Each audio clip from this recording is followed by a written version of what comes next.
Hello बच्चों। अब यहाँ इन्होंने लिखा हुआ है, देखिए जैसे पीछे वाले क्वेश्चन में एक्सप्लेन करके अभी आया, मैं फिर से बता देता हूँ कि ballistic pendulum is a device which is used to measure the speed of bullet before the development of electronic timing devices. The device consists of large wooden block of mass m hanging from the two cords. The bullet of mass m is fired into the block. Bullet comes quickly in rest inside the block. Block plus wooden rises vertical height h before the pendulum comes momently at rest. In this process linear momentum is conserve because इस तरह के जो collision होते हैं जिसमें दोनों एक साथ हो गए, इनको हम बोलते हैं परफेक्टली इन इलास्टिक कोलिजन। इसमें part of kinetic energy loss हो जाती है हीट के फॉर्म में, साउंड के फॉर्म में। क्लियर है? Collision but some kinetic energy is dissipated in form of heat, so mechanical energy is not conserved. Clear है? When there is a loss of mechanical energy, collision is said to be inelastic. Further, when the two bodies could move combine and moves with the common velocity, then this type of collision is known as perfectly inelastic. तो पूछा गया है what is the initial speed of the bullet in terms of height h। Clear? मतलब ये जो combined system है, अगर वो h हाइट अटेन कर रहा है कोलिजन के बाद, तो इनिशियल वेलोसिटी क्या होगी? तो सबसे पहले अगर हम यहाँ लिखते हैं मोमेंटम कंजर्वेशन, तो initial momentum is equal to final momentum. तो इनिशियल मोमेंटम था mu, फाइनल मोमेंटम हो गया small m capital M times v।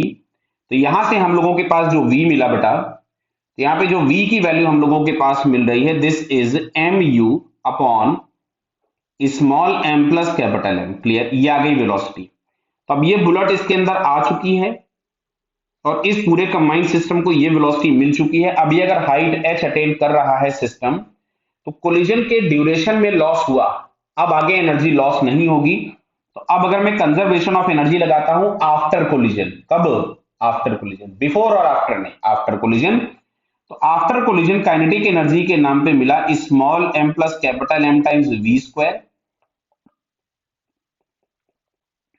और आगे गए तो ये हो गया mgh, इससे हमने इसको कैंसिल कर दिया। तो यहां पे आ रहा है आपके पास v square by 2 is equals to gh। तो v की हम वैल्यू पुट कर देते हैं ये, तो m square u square upon capital M times v square, और 2 मैंने उधर मल्टीप्लाई कर दिया, तो ये हो गया 2gh। क्लियर? तो इसको अगर हम और सिंप्लीफाई करें तो u square is equals to आपके पास मिलता है small m plus capital M whole square upon small m square into 2gh। अब हम रूट लगा दें तो u इज इक्वल्स टू आएगा small m plus capital M upon small m into under root 2gh। तो ये अगर हम लोग ऑप्शन चेक करें तो हम लोगों को ये किस ऑप्शन में देख रहा है, देखिए जरा, small m plus capital M बताया, थर्ड वाले ऑप्शन में दिख रहा है। Clear? So finally it's third answer is correct. Clear है बेटा? देख लो आराम से, यस थर्ड ऑप्शन में ही हमको दिख रहा है। ओके बेटा, ऑल द बेस्ट।